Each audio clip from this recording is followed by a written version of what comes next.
സംസ്ഥാനത്ത് വിവിധയിടങ്ങളിലെ വിദ്യാഭ്യാസ സ്ഥാപനങ്ങൾക്ക് തിങ്കൾ ചൊവ്വ ദിവസങ്ങളിൽ അവധി പ്രഖ്യാപിച്ചുകൊണ്ടുള്ള അറിയിപ്പാണ് ഈ മണിക്കൂറുകളിൽ പുറത്തു വന്നിരിക്കുന്നത്.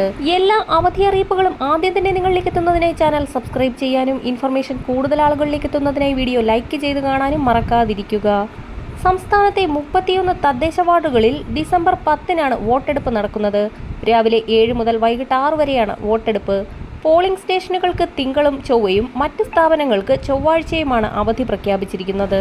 ജില്ലാ കളക്ടർമാരാണ് വിവിധ ജില്ലകളിലെ വിദ്യാഭ്യാസ സ്ഥാപനങ്ങൾക്കും സർക്കാർ ഓഫീസുകൾക്കും അവധി പ്രഖ്യാപിച്ചിരിക്കുന്നത്. പോളിംഗ് സ്റ്റേഷനുകളായി പ്രവർത്തിക്കുന്ന വിദ്യാഭ്യാസ സ്ഥാപനങ്ങൾക്ക് ഡിസംബർ 9, 10 തിങ്കൾ ചൊവ്വ തീയതികളിലും മറ്റ് വിദ്യാഭ്യാസ സ്ഥാപനങ്ങൾക്കും സർക്കാർ ഓഫീസുകൾക്കും വോട്ടെടുപ്പ് ദിനമായ ചൊവ്വാഴ്ചയുമാണ് അവധി നൽകിയിരിക്കുന്നത്. ആദ്യത്തെ പ്രധാന അവധി അറിയിപ്പ് കോട്ടയം ജില്ലയിലെ തദ്ദേശ സ്വയംഭരണ സ്ഥാപനങ്ങളിലേക്കുള്ള ഉപതെരഞ്ഞെടുപ്പ് നടക്കുന്ന ഈരാറ്റുപേട്ട നഗരസഭയിലെ 16-ാം വാർഡ്, അതിരമ്പുഴ ഗ്രാമപഞ്ചായത്ത് 3-ാം വാർഡ് എന്നീ നിയോജക മണ്ഡലങ്ങളുടെ പരിധിയിൽ വരുന്ന എല്ലാ വിദ്യാഭ്യാസ സ്ഥാപനങ്ങൾക്കും സർക്കാർ ഓഫീസുകൾക്കും ഡിസംബർ 10-ന് ജില്ലാ കളക്ടർ അവധി പ്രഖ്യാപിച്ചു.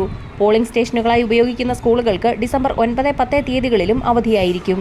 പത്തനംതിട്ട ജില്ലയിൽ പോളിംഗ് സ്റ്റേഷനുകളായി പ്രവർത്തിക്കുന്ന സ്കൂളുകൾക്ക് 9-ാം തീയതിയും ഉപതെരഞ്ഞെടുപ്പ് നടക്കുന്ന നിയോജക മണ്ഡലങ്ങളുടെ പരിധിയിൽ വരുന്ന എല്ലാ സർക്കാർ ഓഫീസുകൾക്കും വിദ്യാഭ്യാസ സ്ഥാപനങ്ങൾക്കും വോട്ടെടുപ്പ് ദിനമായ ഡിസംബർ 10-നും ജില്ലാ കളക്ടർ പ്രാദേശിക അവധി പ്രഖ്യാപിച്ചിരിക്കുകയാണ്.